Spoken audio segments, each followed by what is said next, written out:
안녕하세요. 행정학 언론 수강생 여러분. 오늘 이제 투표 날인데 다시 한번 또 영상을 녹화를 하게 되었습니다.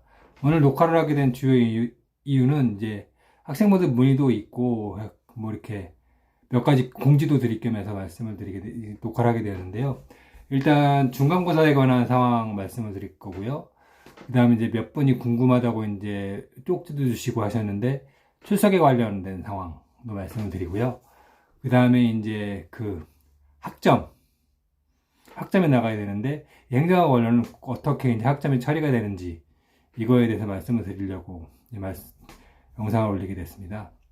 일단 오늘 투표 날인데, 지금 이제 있는 곳이 서재예요. 근데 서재를 잘 안 들어가죠. 보통 이제 일을 하거나 연구할 일이 있으면, 보통 학교 가서 하게 되고요. 근데 공교롭게도 이 서재 그 창문 너머로 바로 이제 투표소가 있습니다. 근데 지금 시간이 10시 조금 넘었는데 굉장히 줄이 꽤 길게 늘어섰는데, 네, 시민의식이 잘 발휘가 되고 있어요. 진짜 1m 거리두기를 하고 있고요. 저는 이미 이제 인증샷을 보신 분도 있겠지만 사전투표를 하고 와서 집에 있고, 애기하고 집에 있고요. 조금 전에 와이프가 이제 투표를 하기 위해 나갔습니다. 인증샷 관련해서 이미 이렇게 여러 가지 영상을 보고 보도를 보거나 언론에서 접하신 분도 있겠지만, 저도 이제 인증샷 올린 걸 보고 이제 몇 가지 이제 말씀을 드리려고 해요. 이미 아시겠지만 오늘도 이제 조금 전에 기사를 검색했는데, 질병관리본부에서 이제 하지 말라고 한 방식으로 인증샷을 올리신 분이 있어요. 예전에 했으니까 어쩔 수 없지만, 오늘 이제 투표를 하시고 혹시 인증샷을 올리는 분들은 도장을 가지고 특히 비닐장갑을 벗고 손에 찍어서 올리지 마십시오. 그리고 이제 비닐장갑 위에도 가급적 찍지 말라고. 왜 그러냐면 이렇게 코로나 바이러스 전염의 위험이 있기 때문에 하지 말라고 이제 권장을 하더라고요. 그리고 이제 이건 정말 위험한데 뭐냐면 실정법 위반이에요. 기표소 안에 들어가서 이렇게 투표용지나 이거를 이제 찍어서 올리면 안 됩니다. 하지 말아주세요. 제발 하지 말아주세요.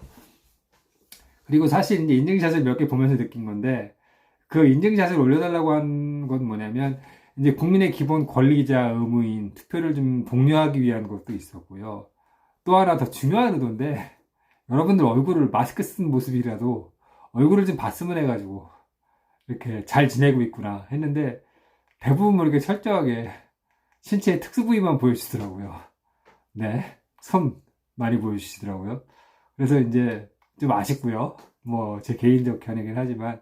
그리고 이제 어떤 분들은 이제 이미 기사 보셔서 아시겠지만 투표했다는 거 확인증 해서 올리신 분도 계세요. 그런 것도 이제 발급이 된다고 하니까 행정 시스템에 대해서 한번 경험해 보고 싶은 분들은 한번 그것도 신청해 보시는 것도 괜찮을 것 같고요. 어쨌든 근데 일부 학생들이 문의를 주셨는데, 투표를 부득이하게 못하게 되는 경우도 있을 겁니다. 그러니까 투표가 이제 권리이죠, 일차적으로. 의무이기도 하지만 저는 의무라고도 생각을 하는데, 근데 이제 안 되는 경우는 부담 갖지 마시고요. 그냥 근황 사진 하나 올려주시면 됩니다. 다시 한번 말씀드리지만 근황 사진 하나 올려주세요. 네, 그럼 되고. 그래서 이제 인증샷 관련된 얘기는 여기까지 하고요. 그 다음에 이제 중간고사에 관련된 문의가 이제 일부 들어왔는데, 일단은 이제 지금 이제 대면 수업을 하면서 본격적인 수업을 하고 이렇게 시험을 보고 이런 생각을 했었어요. 그리고 이제 수업 진행 방식이 사실 이게 1학년 수업이고 원론 수업이 행정학 원론 수업이기 때문에 사실은 이렇게 영상으로 하는 건 적합하지 않다고 생각을 해요. 서로 부대끼면서 이렇게 수업을 하는 게 적합한데, 어쨌든 이제 결론부터 말씀드리면 중간고사는 안 볼 생각입니다.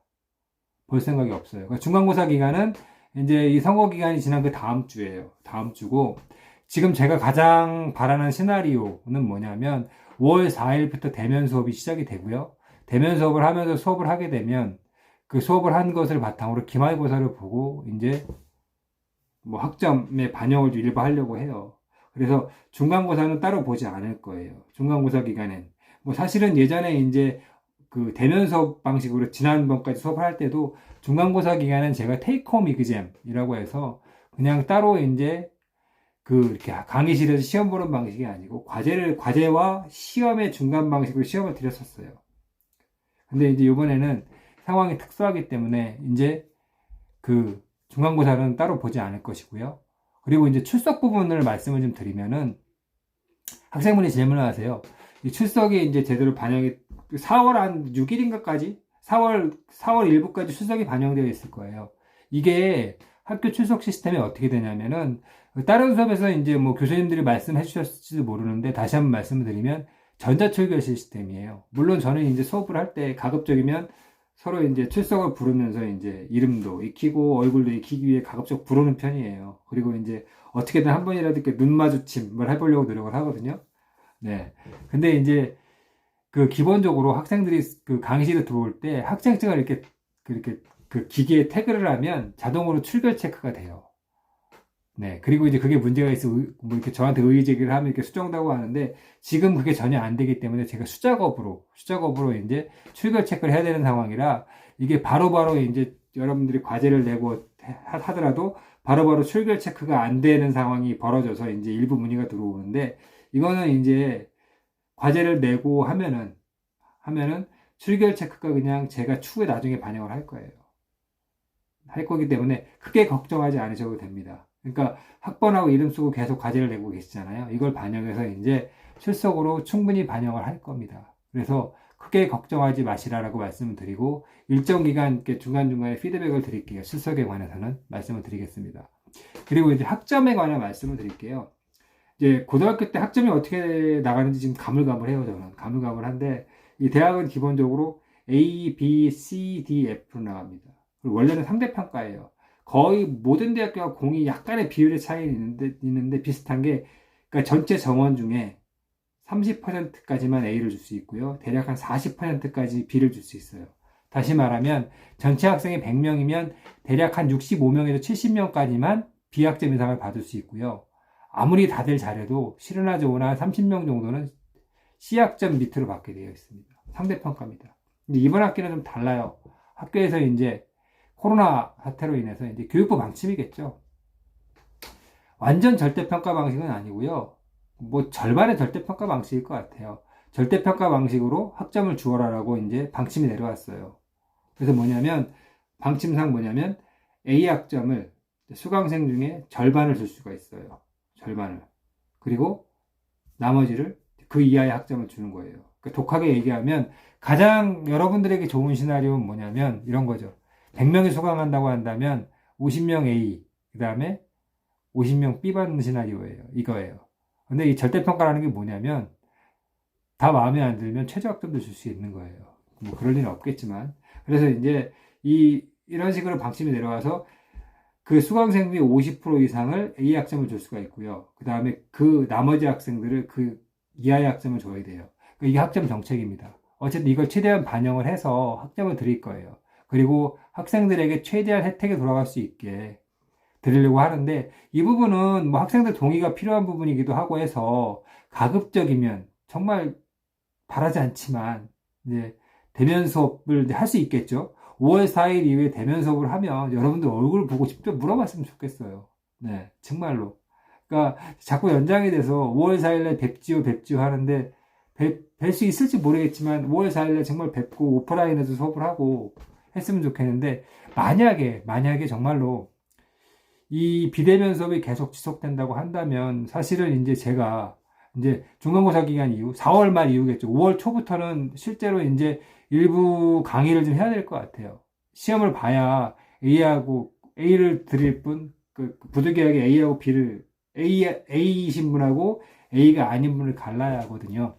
이럴 경우를 대비해서 이제 일부 이제 근거를 확실하게 남기기 위해서 강의도 하고 이제 뭐 이렇게 좀 더 이렇게 뭘 해야 될 것 같아서 만약에 뭐 가장 안 좋은 시나리오지만 5월 4일 이후에도 대면 수업이 진행되지 않는다면 제가 이제 기존의 방식 뭐 동영상도 올리고 그 다음에 이거에 대해서 보고서 뭐 이걸 가지고도 평가를 할 수 있겠지만 이거 말고도 추가적으로 이제 제가 좀 더 강의를 더 해서 올리도록 하겠습니다. 5월 4일 이후에 만약에 비대면 수업이 계속 지속되게 방침이 내려오면 그래서 이제 그렇게 하는 걸로 하고요. 중간고사는 일단 없는 걸로 하겠습니다. 그래서 이제 오늘 투표 날인데 다시 한번 말씀을 드리지만 아직 뭐 오늘 이제 투표하실 분이 많을 거라고 생각을 해요. 가급적 이게 투표가 일단은 저는 배울 때 이제 국민의 권리라고 배우는데 한편 의무라고도 생각을 해요. 그러니까 좀 더 구체적으로 말씀을 드리면 주요 선진국 일부 국가 중에는 투표를 이제 권리이자 의무로 간주해서 투표를 안 하는 경우 처벌하는 국가도 있어요. 좀 황당하게 들릴 수도 있을 겁니다. 뭐냐면 야, 이 투표를 권리인데 투표 안 한다고 처벌을 해? 어떤 처벌을 하냐면 몇 개 예를 들면 호주 같은 국가를 보면 이제 투표를 안 하게 되면 벌금을 냅니다. 대략 정확히는 기억이 안 나지만 한 2만 5천 원에서 3만 원 정도의 한국 돈으로 벌금을 내요. 그리고 이제 실제로 이제 호주 같은 경우 투표율이 뭐 80에서 90% 됩니다. 근데 이 벌금을 냈기 때문에 투표율이 높은 건 아니에요. 그리고 또 어떤 국가들은요, 그 당의 투표에 참가를 하지 않으면 그 다음 투표에 아예 투표권을 잠시 박탈을 합니다. 이런 식의 방식을 취하는 국가도 있어요. 그러니까 이런 식으로 투표를 강요하는 국가도 일부 있다. 근데 이 국가들이 정말로 뭐 민주화가 덜 되고 뭐 선진국가가 아니라 공산국가라 독재국가라 이런 것들이 아니라 그러니까 투표가 가지고 있는 양면성, 권리하고 의무의 측면이 있는데 의무의 측면도 상당히 강조하기 때문에 만들어진 제도라고 생각을 하고요. 호주 얘기로 다시 돌아가게 되면 이제 뭐냐면 호주 같은 경우 투표율이 굉장히 높습니다. 참여율이. 이게 어렸을 때부터 교육을 받을 때 투표를 권리라고만 가르치는 게 아니라 의무라고도 가르치기 때문에 의무라고 반드시 해야 할 것 가르치기 때문에 많은 사람들이 그냥 당연히 그냥 해야 된다고 생각을 하고 투표를 나가는 거예요. 벌금이 무서워서 하는 것이 아니라 이런 측면이 강합니다. 그래서 저도 뭐 한국에서 제가 이제 중고등학교 거치고 대학을 다니면서 배울 때는 투표는 권리이다라고만 참정권이라고만 배웠지만 이제 의무의 측면도 반드시 있다라고 생각을 해요. 그래서 이제 여러분들에게 투표를 독려하고자 이제 투표를 참여하고 인증샷을 남겨달라는 과제를 드렸고요. 이게 뭐, 그러니까 우리가 공부하고 있는 행정학, 사회과학의 중요한 실천 방안 중에 하나라고 생각을 해서 올렸고요. 그래서 이제 오늘 투표날 이제 뭐 아직 6시에 마감이 되니까 안 하신 분들은 꼭 참여해달라고 부탁을 드리고요. 정말로 이제 5월 4일 대면 수업에서 뵀으면 좋겠습니다. 그리고 궁금한 점이 있거나 아니면 뭐 이렇게 질의, 이렇게 물어보고 싶은 게 있으면 자유롭게 이메일을 보내도 좋고요. LMS에 쪽지를 보내도 좋고요. 아마 제 연락처가 올라와 있을 것 같아요. 문자를 보내도 좋고요. 가장 환영하는 건 전화도 괜찮습니다. 핸드폰으로 전화 주세요. 연구실이나 핸드폰 전화 주세요. 네. 뭐든 다 좋습니다. 네. 그러니까 언제든지 궁금한 게 있으면 편하게 연락 주시면 네. 뭐 이렇게 바로바로 확인 가능하자마자 빠른 시간 내에 답변도 드리고요. 말씀도 드릴게요. 네, 그러면 그 임시 공휴일이죠. 휴일 잘 보내시길 바랍니다. 그럼 다음에 또 뵙겠습니다. 물러갑니다.